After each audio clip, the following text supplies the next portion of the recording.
Hello guys, welcome back to Soumi's kitchen. இன்றைக்கி வீடியோவில் என்ன பார்க்க போகிறோம் அப்படின்னா, உருளைக்கிழங்கு வச்சு ஒரு சுவையான கறி குழம்பை விட ரொம்பவே டேஸ்டியான ஒரு உருளைக்கிழங்கு குழம்பு தான் எப்படி செய்யுதுன்னு சொல்லி பார்க்க போகிறோம். இது சப்பாத்திக்கு, சாப்பாட்டுக்கு, இட்லி, தோசை எல்லாத்துக்குமே ஒரு ஆப்டான டிஷ்ஷு. இது எப்படி செய்யுதுன்னு சொல்லி பார்ப்போம். அதுக்கு முன்னாடி வீடியோ ஃபஸ்ட் டைம் பார்க்குறவங்க சப்ஸ்கிரைப் பண்ணிக்கோங்க. பக்கத்தில் இருக்க பெல் ஐக்கானை மறக்காமல் கிளிக் பண்ணி விட்ருங்க. அப்போ தான் எப்பப்போ நான் வீடியோ போட்டோன்னா அப்பப்போ உங்களுக்கு நோட்டிஃபிகேஷன் வரும்.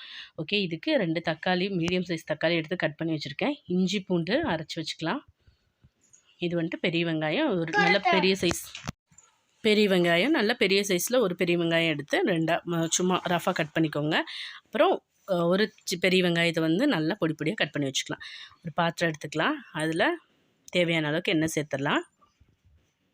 எண்ணெய் சூடானதுக்கப்புறம் கொஞ்சமாக பெருஞ்சீரகம்,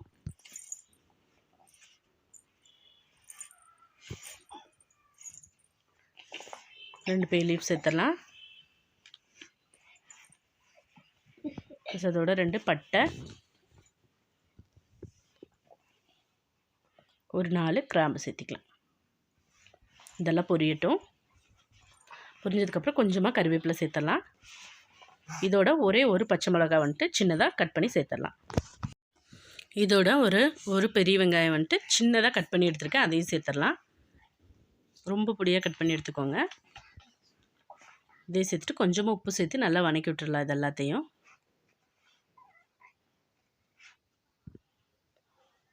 இது நல்லா வணங்கிடுச்சு.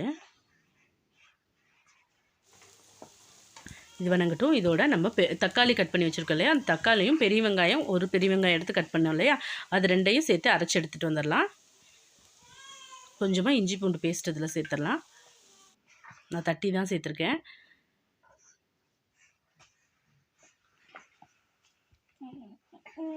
ஓகே, தக்காளி வெங்காயம் அரைச்சி எடுத்துகிட்டு வந்திருக்கேன், அதை இதில் சேர்த்துடலாம்.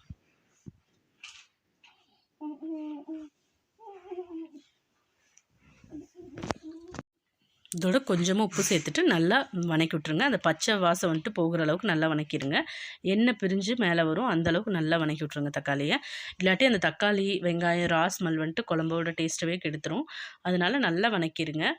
சிம் ஃப்ளேம்லேயே வச்சு நல்லா வதக்கி எடுத்துருங்க.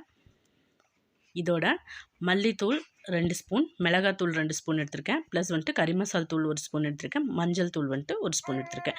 இதெல்லாம் சேர்த்து இதில் சேர்த்துடலாம். தக்காளி வதங்கினதுக்கப்புறம் இதில் அதை ஆட் பண்ணிக்கலாம். வதங்கிடுச்சு. இதோட இதை சேர்த்துடலாம்.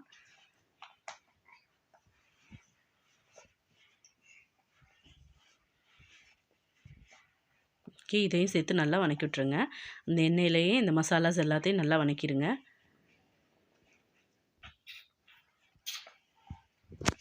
இதோடவே 2 உருளைக்கிழங்கு வந்துட்டு தோல் எடுத்துகிட்டு கட் பண்ணி சேர்த்துடலாம். நான் உருளைக்கிழங்கு சேர்க்குறத வீடியோ கவர் ஆகாமல் விட்டுருச்சு, சாரி. இந்த மாதிரி உருளைக்கிழங்கு வந்துட்டு கட் பண்ணி சேர்த்துடலாம். இதையும் ஒரு 5 நிமிஷம் நல்லா மசாலாவோட சேர்த்து வதக்கி விட்ருங்க. வதக்கி விட்டுட்டு மூடி போட்டு ஒரு 5 நிமிஷம் சிம் ஃப்ளேமில் வச்சுருங்க. அதுக்கப்புறம் உருளைக்கிழங்கு வேகிறதுக்காக ஒரு டம்ளர் தண்ணி சேர்த்துருக்கேன். தண்ணி சேர்த்துட்டு மூடி வச்சிடலாம். பாருங்கள், நல்லா வெந்துருச்சு. ஸோ மசாலா இந்தளவுக்கு திக்காகிற அளவுக்கு விட்டுருங்க.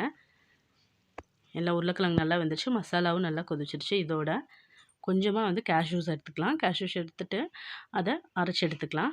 இந்த மாதிரி திக் கிரேவியாக நமக்கு கிடச்சதும் முந்திரி அரைச்சி வச்சுருக்கேன் இல்லையா, அதை அந்த பேஸ்ட்டை இதில் சேர்த்துடலாம். ஓகே, அந்த தண்ணி இதில் சேர்த்துட்றேன்.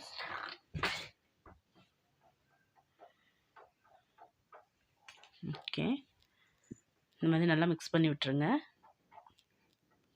மிக்ஸ் பண்ணி விட்டுட்டு சிம் ஃப்ளேமில் வச்சுருங்க. ஒரு 5 மினிட்ஸ் வந்துட்டு சிம் ஃப்ளேமில் விட்டுருங்க. பாருங்கள், கொதிக்கட்டும். நல்லா கொதிச்சிருச்சு. இப்போ கொஞ்சமாக வந்துட்டு மல்லித்தலை ஆட் பண்ணிக்கலாம்.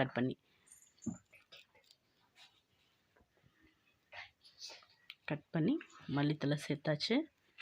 இது ரொம்பவே ஒரு சிம்பிளான ப்ராசஸ் தான், சீக்கிரம் ரெடி ஆகிடும். அது ஆனால் டேஸ்ட் வந்துட்டு வேறு லெவலில் இருக்கும். கண்டிப்பாக ட்ரை பண்ணி பாருங்கள்.